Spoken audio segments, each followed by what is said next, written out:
हम सभी बहुत बड़े सौभाग्यशाली हैं। हमको आज इस सत्संग रूपी गंगा के अंदर गोता लगाने का ये सुनहरा अवसर प्राप्त हुआ है। हमारे संतों ने सत्संग को सबसे बड़ा तीर्थ कहा है, तीर्थों का राजा। रामचरितमानस के अंदर कहा गया, मुद मंगल में संत समाजो, जो जग जंगम तीर्थ राजू, राम भक्ति जह सुर सरिधारा, सर सही ब्रह्म विचार आधारा। कि संतों का समाज आनंद और कल्याण देने वाला है, जो इस जगत के अंदर चलता फिरता प्रयागराज है। और आज इस सत्संग रूपी प्रयागराज के अंदर गोता लगाने का ये सुनहरा अवसर हम सबको प्राप्त हो रहा है। अब सत्संग के अंदर गोता कैसे लगाया जाएगा? शरीर से आज हम सब सत्संग के अंदर बैठे हुए हैं, लेकिन गोता कैसे लगाएंगे? जब हमारा मन सत्संग से जुड़ेगा, सत्संग में मन लगेगा, तो हमारी आत्मा का तार परम पिता परमात्मा के तार से जुड़ जाएगा। फिर हमें इधर उधर का ज्ञान नहीं होगा, घर के काम की याद नहीं आएगी। और अगर हम अपने मन को इधर उधर दौड़ाते रहे, बैठे तो हैं साधु संतों के सानिध्य में, मन तो कहीं और है तन साधु के संग, कहे कबीर तोरे गए कैसे लागे रंग। कि मन से भी यहाँ पर बैठना होगा। देखो, मन लगाना उस ईश्वर के हाथ में है, लेकिन कोशिश करना तो हम सबके हाथ में। आप सब लोग अपना बहुत कीमती समय हम सबके लिए बड़ा बेशकीमती है, और इस कीमती समय को निकाल करके हम यहाँ पर आए हैं। और वास्तव में अगर सत्संग में कोशिश करें कि मन लग जाए, और जगह तो यह मन बड़ी आसानी से चला जाता है। कहीं पर भी आप घूमने फिरने भी जाओगे, मन को लगाना नहीं पड़ेगा। आप संसार में रह रहे हैं, क्या मन को लगाना पड़ता है?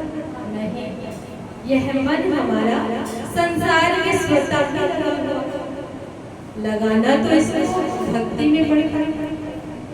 सही बात, भक्ति में, सुमिरन में, उस ईश्वर की याद में इस मन को लगाना पड़ता है। कोई हमसे यह नहीं कहेगा भाई तुम संसार में अपने मन को लगा दो।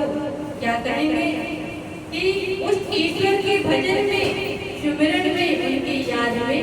क्यों?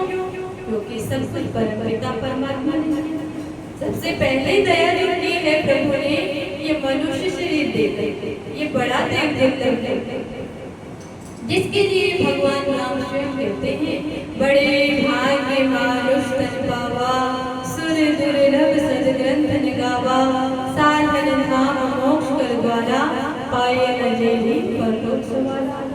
कि ये मनुष्य का शरीर, ये साधन का धाम और मूर्ति का दरवाजा है। इसको देव दुर्लभ किसलिए कहा जाता है?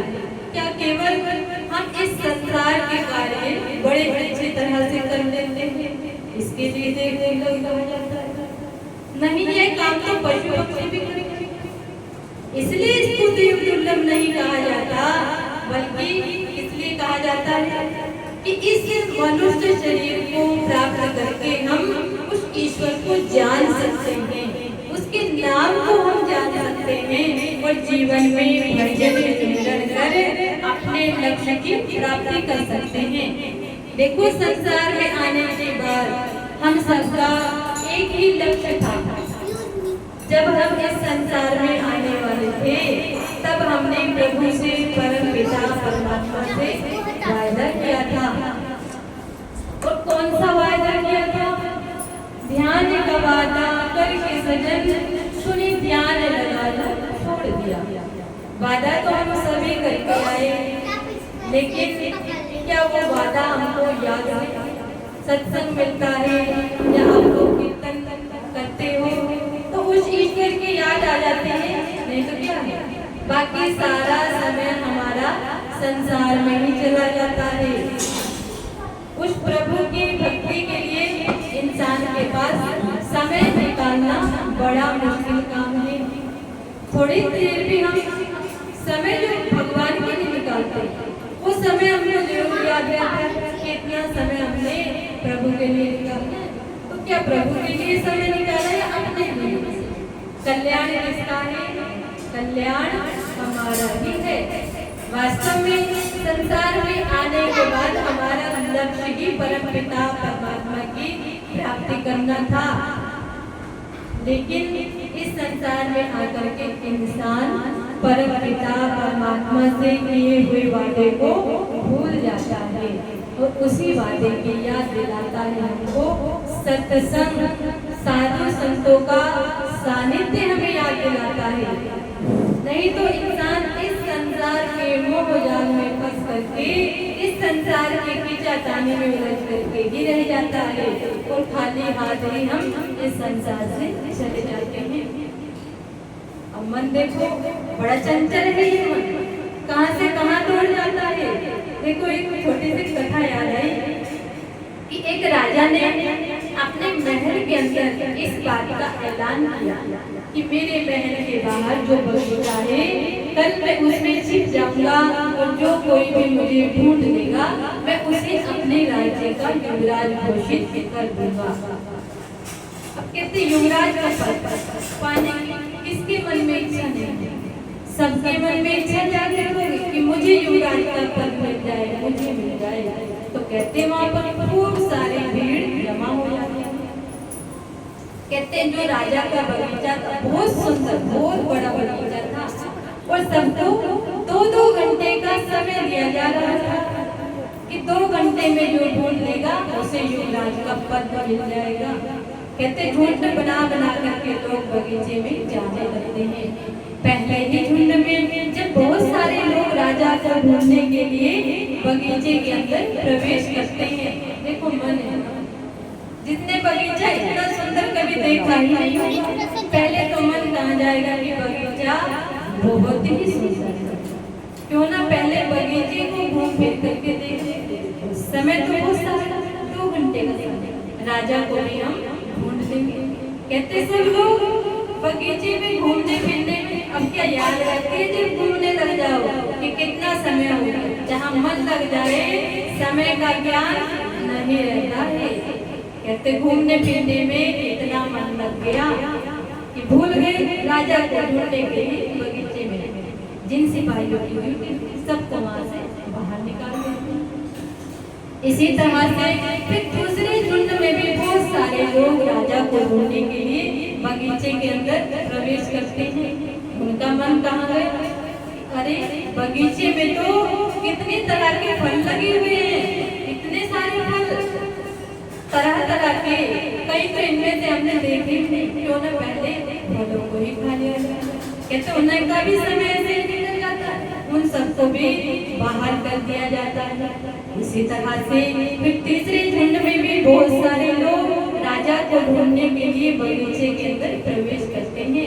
इतनी सी देर में वहाँ पर क्या किया, बहुत सारी मिठाइयाँ रख दी गई, मेवे मिष्ठान रख दिए गए। जब गए सामने देखा कि मेवे मिष्ठान रखे, सबको भूख लगी आई।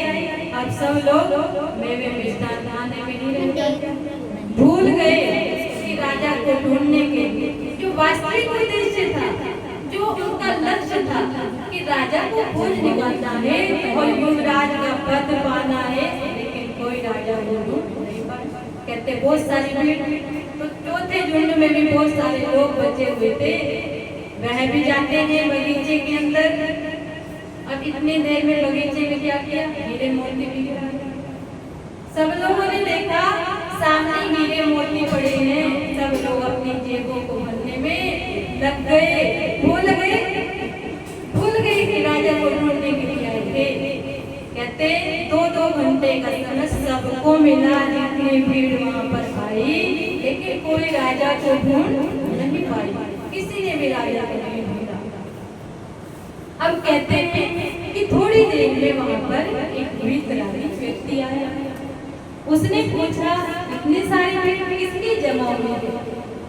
तब उनको बताया गया कि यह भीड़ आई थी राजा को ढूंढने के लिए। इस बगीचे में राजा छुपे हुए हैं और सबको 2-2 घंटे का समय मिला था, लेकिन जितने आप ये भीड़ देख रहे हैं कोई भी राजा को ढूंढ नहीं पाए। कहते मैं भी कोशिश करके देखी, कहाँ भी देखी। वह व्यक्ति बगीचे के अंदर जाता, सब कुछ देखा, वही बगीचे की सुंदरता, फल फूल, मेवे बेचान, हीरे मोती, सब कुछ वह व्यक्ति देखते हैं। लेकिन जिसको अपने लक्ष्य का ज्ञान रहता है कि मेरा लक्ष्य है यहाँ पर राजा को ढूंढना, और जिसने समझ लिया कि बगीचा तो राजा का ही है, ये हीरे मोती राजा के, ये मेवे बेचान राजा के, इतना सुंदर ये बगीचा राजा का है, राजा को ढूंढ लिया, युवराज का पद मिल जाएगा तो सब कुछ मेरा ही हो जाएगा। तो उसने अपने लक्ष्य को ध्यान में रख करके सब तरफ से मन को हटा करके केवल मन कहाँ लगाया? राजा को ढूंढने में। और सचमुच में कुछ ही देर में वह राजा को खोज निकालते हैं और उन्हीं को वहां का युवराज पद दे दिया जाता है।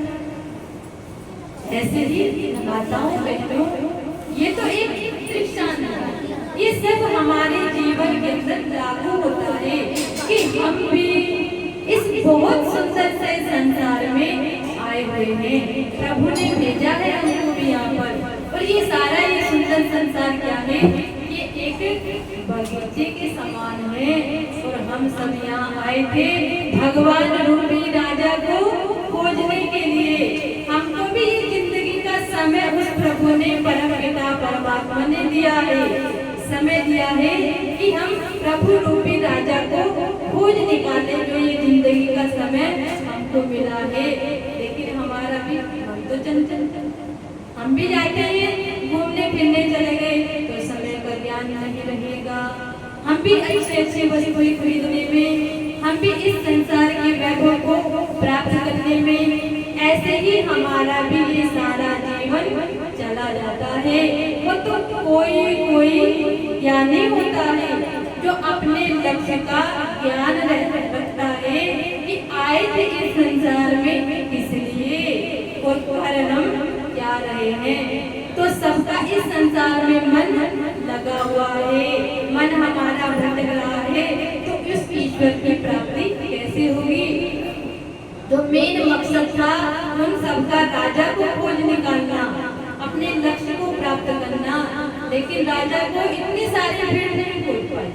वह एक व्यक्ति जो ज्ञानी था, ऐसे ही कोई जो ज्ञानी होता है जो तत्व से उस परम पिता परमात्मा को जान करके, उस सत्य नाम को जान करके, जैसे भक्त हनुमान जी ने नाम को जाना, नाम को जपा तो कल्याण हो गया।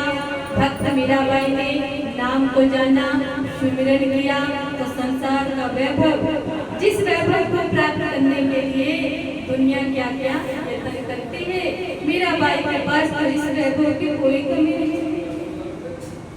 फिर भक्ति के अंदर जब आनंद आया, सच्चे संत जब जीवन के अंदर मिले, ज्ञान मिल गया, तभी मीराबाई ने गाया, पायो जी मेरे नाम रतन धन पायो, वस्तु अमोलक दई मेरे सदगुरु कर कृपा अपनायो।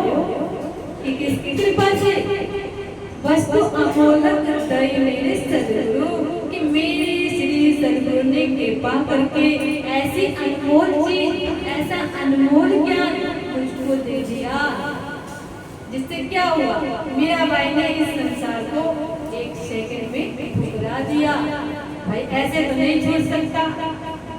थोड़ी देर के लिए हम घर छोड़ करके जाते तो भी हमें घर की, यहाँ पर बैठे, ऐसा नहीं है कि घर की याद नहीं आना, चिंतन तो अवश्य होता है। थोड़ी देर के लिए भी इस घर को छोड़ पाना कितना मुश्किल है, लेकिन मीराबाई ने सब कुछ, मीराबाई ऐसे नहीं, राज घराने की मीराबाई तो छोड़ दिया कैसे? जब भक्ति के अंदर आनंद आया, वो रस आया, अपने इस मनुष्य जीवन की जब कीमत को समझ लिया। इसलिए तो भजन में भी गाते हैं, मानुष तन